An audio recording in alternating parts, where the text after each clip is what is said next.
When protection becomes a weapon, 5 heartbreaking truths from the front lines of CPS corruption. For Christina Herdgen, the quiet community of Lindstrom, Minnesota, was meant to be a place of recovery and family stability. Her son Josiah was a vibrant 7-year-old, a cheerful boy who found joy in building blanket forts, playing with toy trucks, and listening to bedtime stories. He was, in Christina's words, her everything.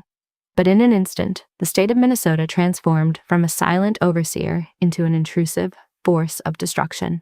The day Child Protective Services, CPS, arrived at her door remains seared into her memory. Despite her attempts to reason with social workers, Christina describes a scene of clinical detachment as they ignored her pleas and focused solely on a predetermined narrative of unfitness. The horror of the encounter culminated in a moment of visceral trauma. The sensation of Josiah's small hand being pried away from hers as he was led to a waiting vehicle, his eyes filled with a fear that no child should ever know. This case is not merely a personal tragedy. It is a clinical study in how a government agency can be weaponized against the very people it is sworn to protect. When administrative bias, weaponized honesty, and systemic indifference intersect, the result is the state-sanctioned dismantling of a loving home. Takeaway 1. The danger of personal vendettas in the system. The investigation into Christina's home did not begin with evidence of abuse, but with the targeted animosity of an apartment manager who took issue with Christina's lifestyle and openness about her faith. This individual leveraged her position to lodge a series of escalating, fabricated complaints, ranging from petty noise grievances to claims of loitering, when Christina simply stood outside her own home for fresh air. The manager eventually claimed she saw Christina's older sons bringing groceries to the home because Christina was failing to feed Josiah. Crucially, local police investigated these claims and found them to be a complete charade, observing a happy child and a well-stocked kitchen. However, CPS ignored the exculpatory findings of law enforcement and used the manager's baseless persistence to open a formal case, proving that a personal grudge is often all it takes to trigger the gears of state intervention. And the nightmare began with our apartment manager. Her animosity towards me grew, culminating in a series of false accusations to CPS. It was a blatant fabrication, but CPS seemed all too eager to believe her. Analysis. This case exposes the extreme vulnerability of families when state agencies prioritize reports over objective evidence. By ignoring police reports that cleared the mother, CPS allowed a private citizen to use the power of the government as a personal weapon, demonstrating a systemic failure to distinguish between genuine danger and neighborly malice. Takeaway 2. The relapse trap and the limits of professional support. Christina's honesty became the catalyst for her family's destruction. Throughout her journey, she remained transparent about her history of addiction and her active participation in recovery. During a moment of profound stress, she suffered a brief relapse, a single slip. Believing in the integrity of the therapeutic process, she confessed this to her therapist to seek guidance. Instead of receiving support, her vulnerability was immediately reported to CPS under mandatory reporting laws. The agency weaponized this transparency to paint Christina as a dangerous parent. They chose to ignore her immediate return to recovery meetings, her increased commitment to sobriety, and her successful completion of every parenting class the agency required. By focusing exclusively on the relapse, while ignoring the proactive steps taken to rectify it, the system effectively penalized the very behavior, honesty, and seeking help necessary for long-term stability. They painted a picture of a mother unfit and dangerous, ignoring the progress I was making. My relapse became their weapon. Analysis. There is a fundamental, dangerous contradiction in a system that encourages parents to seek mental health support, while simultaneously using clinical disclosures as grounds for child removal. This relapse trap discourages transparency, ultimately making families less safe by forcing parents to hide their struggles from the very professionals who are supposed to help.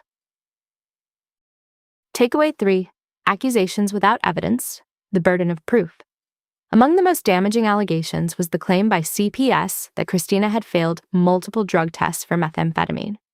Christina, who had never used the substance, immediately challenged the claim. However, when she requested the documentation or the laboratory results of these supposed tests, she was met with total silence and vague bureaucratic excuses. In a desperate bid to clear her name, Christina offered to undergo immediate supervised testing at an independent lab at her own expense. CPS refused to acknowledge or facilitate this request. This refusal to engage with verifiable, independent evidence suggests a system more interested in maintaining a narrative of guilt than in uncovering the truth of a parent's sobriety. Analysis. The power imbalance in these proceedings is absolute.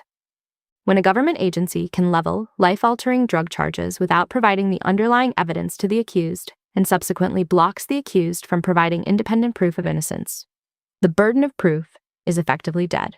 Parents are forced to fight a shadow, unable to defend themselves against allegations that the state refuses to document. Takeaway 4. When faith is misdiagnosed as mental illness, a chilling aspect of this investigation was the pathologization of Christina's Christian faith. During interviews, she used common religious terminology, such as spiritual warfare, to describe her reliance on God during difficult times. CPS social workers interpreted this language not as religious expression, but as clinical evidence of delusions and mental instability. Most disturbingly, her efforts to share her faith with Josiah and instill her values in him were characterized by the agency as indoctrination and abuse. This indicates a profound lack of cultural and religious competency, where a parent's source of personal strength was reclassified as a psychiatric symptom to justify the state's intervention. My faith, my source of strength and comfort, was used as a weapon to paint me as unfit. When I spoke about my reliance on God, they labeled me delusional and mentally ill. Analysis. This represents a dangerous precedent where state agents act as theological arbiters. By reclassifying religious devotion as a psychiatric symptom, the system creates a chilling effect on parental rights, sending a message that certain religious belief systems are inherently incompatible with child rearing in the eyes of the government. Takeaway 5. The illusion of legal protection. Once the case reached the court system, Christina found that her right to counsel was a hollow promise. Her court-appointed public defender, overwhelmed by a massive caseload, was dismissive of the evidence Christina provided, including the police findings that refuted the apartment manager's claims. From their very first meeting, the attorney offered no hope, bluntly telling Christina that cases like hers were almost impossible to win because the system rarely sides with the parent against the agency. This defeatist attitude, combined with a lack of resources to challenge the state's narrative, left Christina feeling outnumbered by a bureaucratic machine that valued paperwork and quotas over the constitutional rights of a family. Analysis. For low-income parents, legal representation is often a mere formality rather than a robust defense. When public defenders lack the time or the will to challenge agency narratives, the courtroom becomes a rubber stamp for CPS decisions, turning a supposed check on executive power into a facilitator of family separation. Conclusion: a call for accountability. Christina Hurtgen's story is a demand for a system that values truth over narratives and families over statistics. From her home Lindstrom, she is now on a mission to expose the systemic biases, religious, personal, and procedural, that allow children to be stolen from loving homes without due process. How to engage? Share the story. Awareness is the first step in dismantling systemic corruption within child protective services. Demand transparency. Advocate for blind removal policies and laws that require agencies to provide immediate, documented access to all evidence, such as drug test results, to the accused. Support parental rights. Engage with organizations dedicated to legal reform and ensuring that the best interests of the child includes the right to remain with a loving parent. Closing thought. If a system designed to protect children can be triggered by a neighbor's grudge and sustained by the pathologization of a mother's faith, is any family truly safe from the reach of the state?